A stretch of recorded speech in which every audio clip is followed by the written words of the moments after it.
आप सभी के हृदय में विराजमान परमात्मा को मेरी राम राम।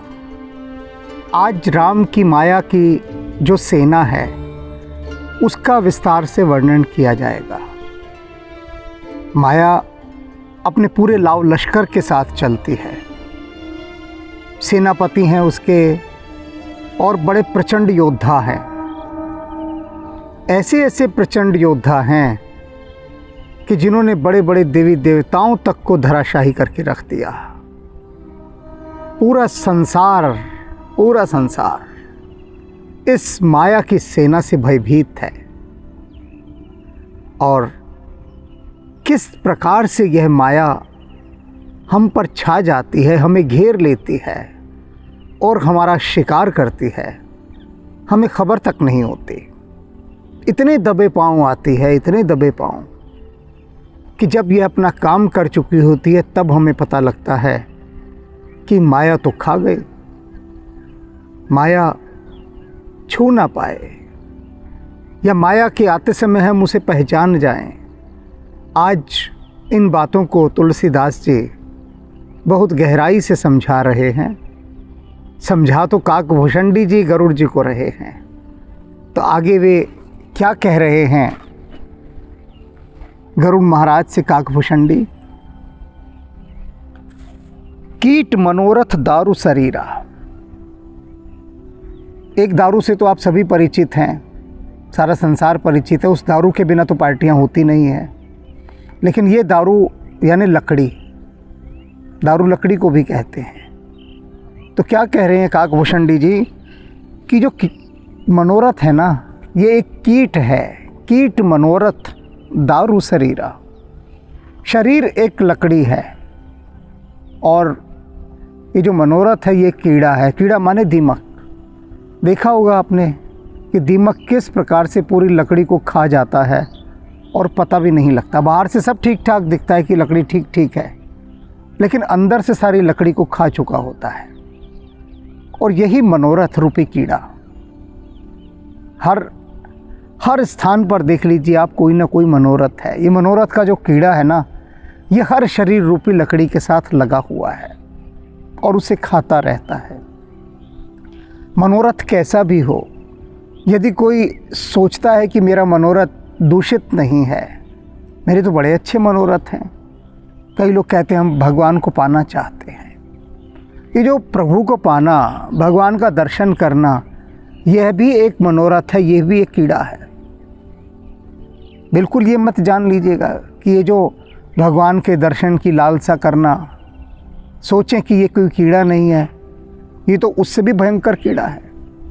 बाकी तो छोटे मोटे कीड़े हैं, धीरे धीरे खाते हैं, लेकिन मुझे प्रभु के दर्शन करने हैं, उसको पाना है। ये जो आकांक्षा है, ये जो महत्वाकांक्षा है, ये जो मनोरथ का कीड़ा है, ये तो और भयंकर कीड़ा है।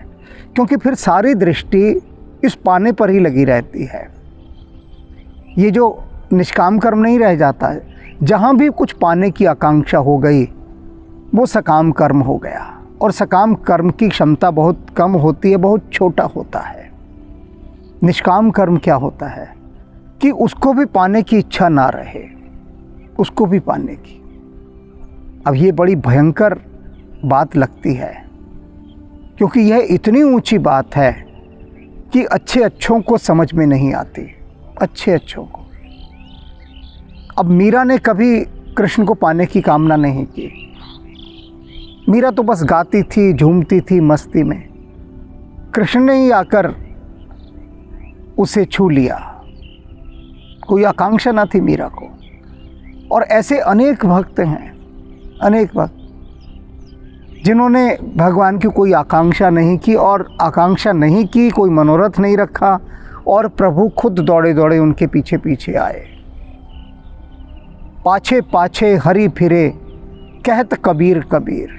वो कहते हमें नहीं भागना परमात्मा के पीछे, उसे ज़रूरत हो, उसे गरज हो, वो भागे हमारे पीछे।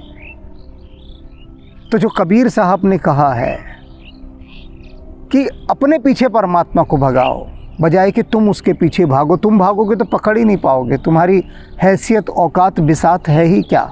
ना तो उसे खोज पाओगे, और भूले भटके खोज भी लिया तो परमात्मा की गति और कहाँ हमारी गति, हमारी तो दुर्गति है, गति तो है ही नहीं।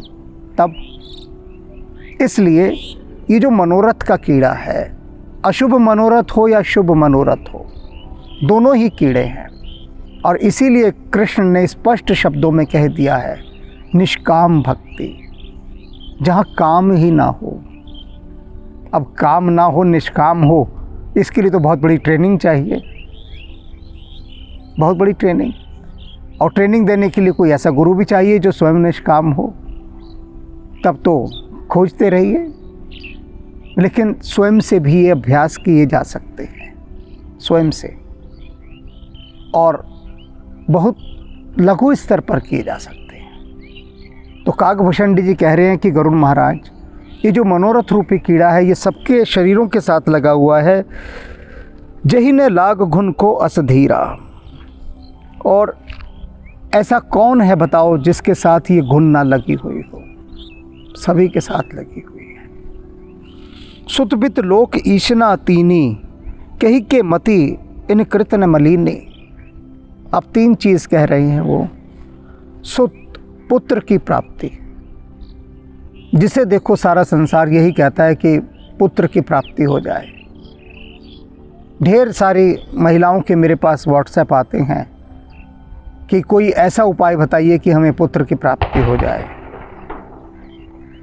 स्वयं स्त्री हैं, देवी की कामना नहीं करती, देवता की कामना करती हैं कि घर में पुत्र का जन्म हो। स्वयं स्त्री होते हुए भी वे स्वयं नहीं चाहती कि घर में स्त्री का जन्म हो, कन्या का जन्म हो, नारी शक्ति आए। वे भी कहती हैं पुत्र आए। तो ये जो कह रहे हैं कि सुत, वित्त और फिर धन, वित्त माने धन, लोक ईशना तीनी, और ये जो लोक प्रतिष्ठा है, लोकेशना, कि संसार में मेरा मान हो, सम्मान हो, यश हो, कहते हैं ये जो तीनों हैं, कही के मति इन कृत न मलिनी। ऐसा कौन है बताओ जिसने इन तीनों के चलते किसी की मति को मलिन ना किया हो, दूषित ना किया हो? देख लीजिए आप, चारों तरफ ना देखें तो अपनी तरफ ही देख लीजिए। पुत्र, धन और संसार में सम्मान मिले, कि बस लोक प्रतिष्ठा हो, संसार में सम्मान मेरा बना रहे। एक महिला ने मुझे बताया कि उसके पति कुछ समय पहले कुछ पागल हो गए और उसके बाद स्वर्ग सिधार गए। मैंने पूछा कारण क्या हुआ? कुछ तो कारण हुआ होगा। तो वो कहने लगी कि वो एक संस्था के अंदर अध्यक्ष थे और पिछले 15 सालों तक निरंतर अध्यक्ष बने रहे। उन्हीं की चलती थी, ऐसा लगता था कि संस्था ही उन्हीं की है, बनाई भी उन्होंने थी। फिर 15 साल बाद उसके अंदर कुछ लोग ऐसे आए कि जिन्होंने अपना प्रभुत्व स्थापित किया और उनको अध्यक्ष पद छोड़ना पड़ा। तो उनको ऐसा सदमा लगा, ऐसा सदमा लगा कि जो संस्था मैंने खड़ी की, जिसका मैं सर्वे सर्वा था, मेरे इशारों के बिना कुछ काम नहीं होता था, और वो मुझे छोड़नी पड़ी। और अच्छे उद्योगपति, खूब पैसा है, व्यापार चल रहा है, लेकिन वो जो लोकेशना कि संसार में मेरा इतना यश था उस पद पर, और छोटी सी संस्था, उसके होंगे कोई 500, 700, 1000 सदस्य, कि उन 1000 सदस्यों के बीच में अब मैं उस कुर्सी पर बैठूंगा जिस कुर्सी पर सारे आम लोग बैठा करते थे। पहले तो मैं मंचासीन होता था। तो वो ऐसा सदमा लगा, ऐसा सदमा लगा। वे कहते कि मेरे पति अब लोगों के सामने नज़रें नहीं मिला सकते, स्वयं को इतना अपमानित अनुभव करते हैं और कहते हैं बाकी ये सब लोग धोखेबाज निकले जिन्होंने मुझे वोट नहीं दिया।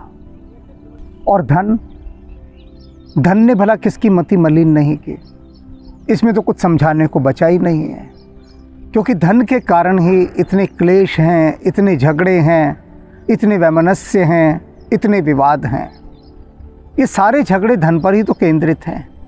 और धन पाने के लिए लोग कैसे कैसे कुकृत्य नहीं करते। काकभूषण जी कह रहे हैं गुरु जी से कि इस धन ने न जाने कितनों की मति को मलिन किया है। और पुत्र दुर्योधन का तो आपको सबको मालूम ही है कि किस तरह से उसने पूरी कीर्ति को मलिन कर दिया। यह सब माया कर परिवारा, प्रबल अमित को बर नहीं पारा। काकभूषण जी कह रहे हैं ये सब माया का परिवार है। ये सारा जो मैंने बताया प्रबल अमित, और इतना प्रबल है अमित कि जिसका कोई वर्णन नहीं किया जा सकता, जिसका कोई और छोर नहीं है। ऐसा प्रबल परिवार है को बरने पारा, इसका वर्णन का तो कोई पार ही नहीं पा सकता। कि आप सोचो कोई बता दे कि माया का परिवार कितना बड़ा है, कोई नहीं। कितने सदस्य हैं इसके, कोई नहीं बता सकता, कोई भी नहीं। अब ये माया का परिवार कितना प्रबल है, इसकी प्रबलता का एक उदाहरण काकभूषण जी दे रहे हैं। एक उदाहरण, और एक ही काफ़ी है, इससे आगे कोई उदाहरण चाहिए ही नहीं। क्या कहते हैं? शिव चतुरानंद जाहि डेराही, अपर जीव के ही लेखे माही। कि जो माया का परिवार है ना, इससे ब्रह्मा जी और भगवान शिव ये दोनों भी भयंकर रूप से डरते हैं। माया से सुन रहे हैं ना आप, कि ब्रह्मा जी और भगवान शिव दोनों भयंकर रूप से डरते हैं। ये शिव भक्त जान लें, जितने भी शिव भक्त हैं वे आराम से सुन लें, इस बात को धैर्य से सुन लें। वे कहते हैं भगवान शिव तो किसी से नहीं डरते, वो तो भूतनाथ हैं, महादेव हैं, देवादिदेव महादेव। अरे होंगे महादेव, लेकिन माया को देख के उनकी भी कपकपी छूटती है, उनकी भी रीढ़ की हड्डी में फुरफुरी हो जाती है। माया को देखते ही वो सोचते हैं कि राम बचाए, कहीं लपेटे में ना जाऊं मैं। तो माया से भगवान शिव भी डरते हैं। तब काकभूषण जी कह रहे हैं अपर जीव के ही लेखे माही। ये जो बाकी जीव हैं वे भला किस कोटि में आते हैं, उनकी क्या गणना की जाए, क्या वर्णन किया जाए। शिव और ब्रह्मा जी तक जब माया से कांपते हैं, तो हम और आप और जीव जितने भी हैं उनका क्या लेखा लिखा जाए, क्या हिसाब किताब कहा जाए। वो तो किसी कोटि में ही नहीं आते। व्याप रही हूँ संसार महू, माया कटक प्रचंड। ये जो माया की कटक है, कटक कहते हैं सेना को। आपने एक राज्य भी सुना होगा भारत में, कटक। कटक का अर्थ होता है सेना। कह रहे हैं जो माया की प्रचंड सेना है, उसके लिए जिस शब्द का उन्होंने इस्तेमाल किया है प्रचंड। प्रचंड माने कि जो सब कुछ नष्ट कर दे, अपने सामने आई हर चीज़ को, किसी को भी ना छोड़े, उसे प्रचंड कहते हैं। तो इसकी प्रचंड सेना है। व्याप रही संसार महू, सारे संसार में ये व्यापी हुई है, फैली हुई है। इस रूप से फैली हुई है कि दिखाई भी नहीं देती, इनविजिबल। ये अदृश्य सेना है, अदृश्य सेना। आपको मार रही होगी, आपको काट रही होगी, पता ही नहीं लगेगा कि दुश्मन हमलावर कहाँ से हो रहा है।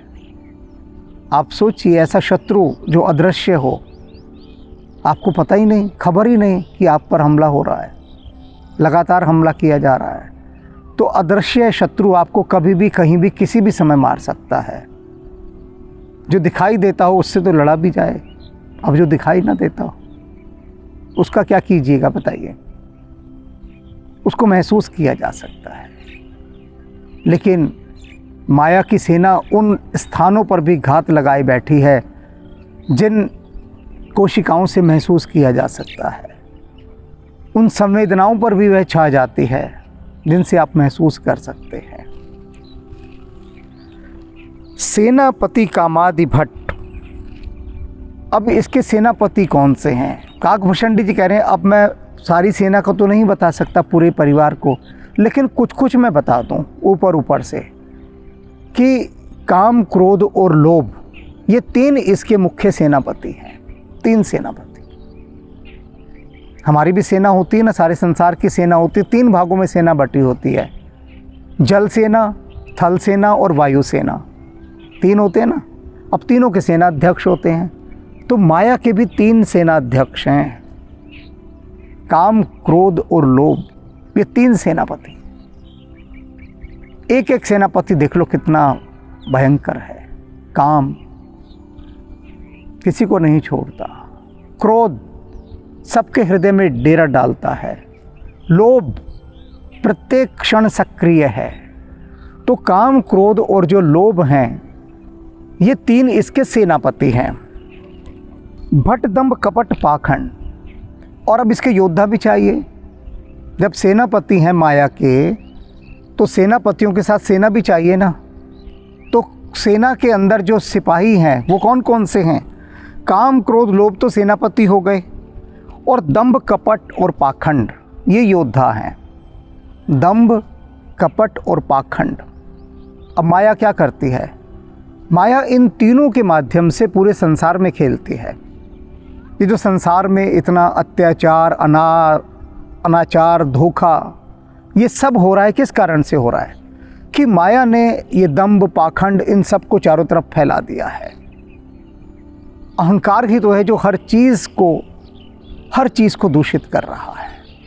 और काम, क्रोध, लोभ इनके सेनापति हैं, उनसे निर्देश पाते हैं, वो बता देते हैं भाई यहाँ जाओ और यहाँ जाके इसका पतन कर दो। और माया के ये प्रचंड योद्धा वहाँ जाकर अपना हमला कर देते हैं। इतनी गहराई से पूरा का पूरा इसका मानचित्र काकभूषणी जी ने गरुड़ महाराज के सामने खींच दिया है। सो दासी रघुबीर के समुझे मिथ्या सो, कहते हैं। और ये जो माया है ना, ये रघुनाथ जी की दासी है, प्रभु श्री राम की दासी है। अब दासी क्या होती है? दासी माने गुलाम। अब गुलाम की क्या बिसात, मालिक जो कहेगा गुलाम को वही करना पड़ेगा, दासी को वही करना पड़ेगा। तो ये राम जी के चरणों की दासी है। माया की औकात बता दी कि स्टेटस क्या है। अब जो चरणों की दासी है वह कितनी शक्तिशाली है, ये देख लीजिए। एक दासी का रुतबा कितना बड़ा है। कह रहे हैं हालांकि वे झूठी है, काकभूषणी जी कह रहे हैं उसका कहीं कोई अस्तित्व नहीं है। किसी भी तरह से आप देखें कि माया वो सत्य है। माया का मतलब ही क्या होता है? एक भ्रम। देख लीजिए, एक ऐसा भ्रम जो है भी और नहीं भी है। सब कुछ काम कर रहा है तो है, लेकिन वो नहीं है। और वो माया प्रभु श्री राम की दासी है। छूट न राम कृपा बनु नाथ कहीं हूँ पद रोप।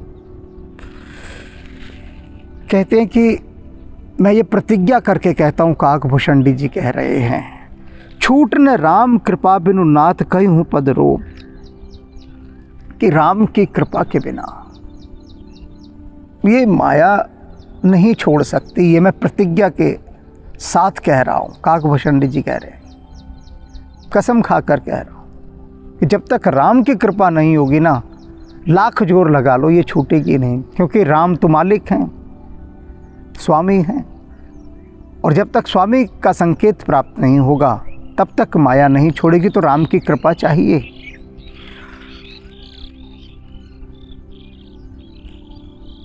जो माया सब जग ही नचावा, जासु चरित लख काहू न पावा। ये माया जिसने सबको नचा रखा है, सब ही नचावत राम गोसाई।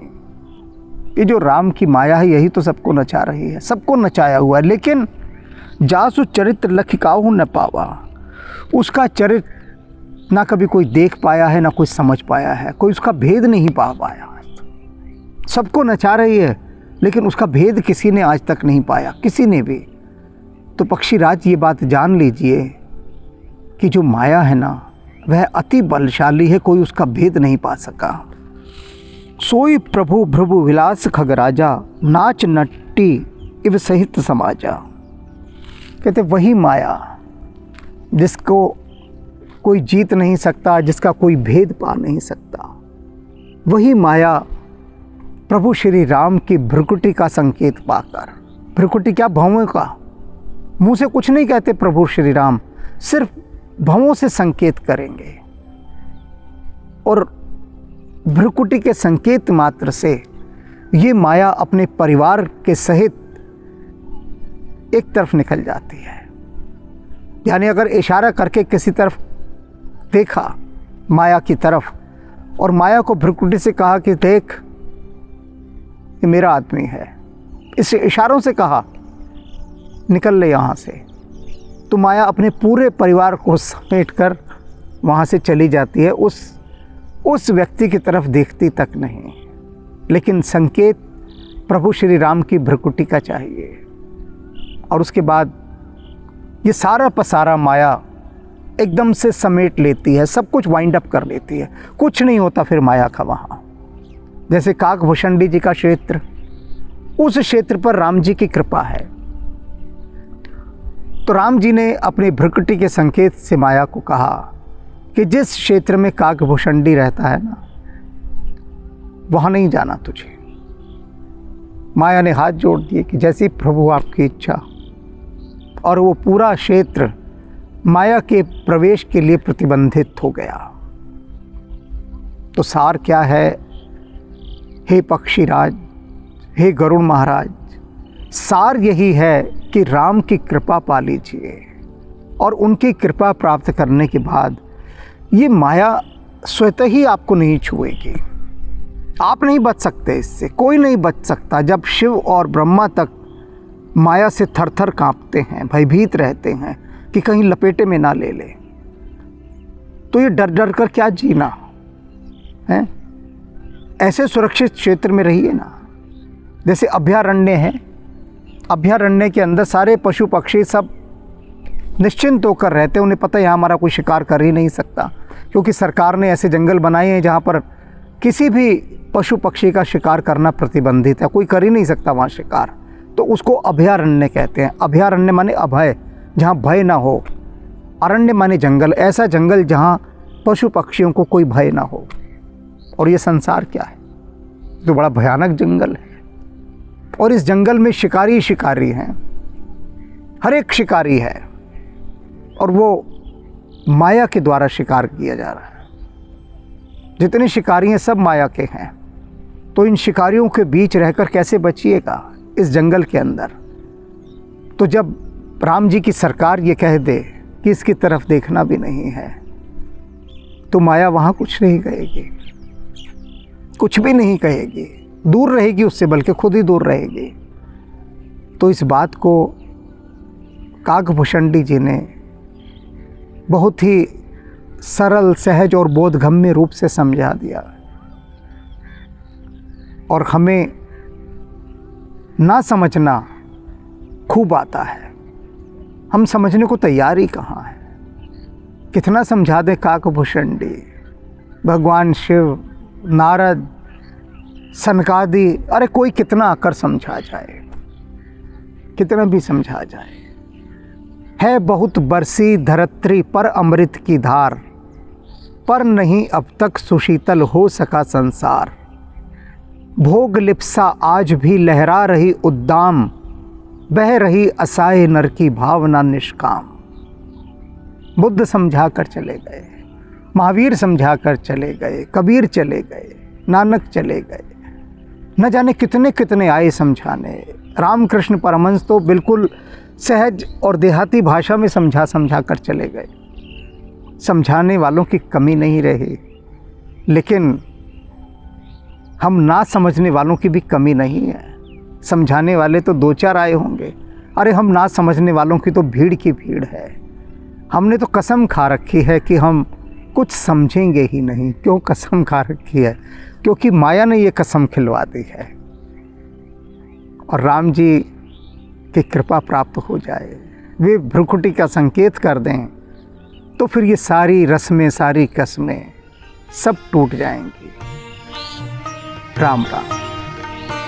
गुण दोष अवस्था त्रैगोतीता, माया रहित स्वरूपा। बालैक ब्रह्मचारी असुरारी, स्वरण शैल समरूपा। त्रिपुरारी खरारी शिव अवतारी, सर्वसिद्धि निधि पुंजा।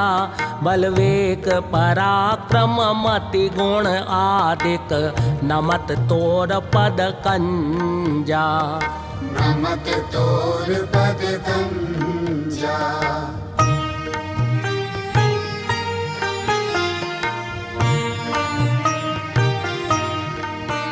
जय पूरन कामा परम ललामा, गावई सब श्रुति संता, करुणावरुणालय भक्त जनाश्रय, शुभ प्रेरक जग कंता, त्रैताप भयानक दुख विनाशक, सर्व विकार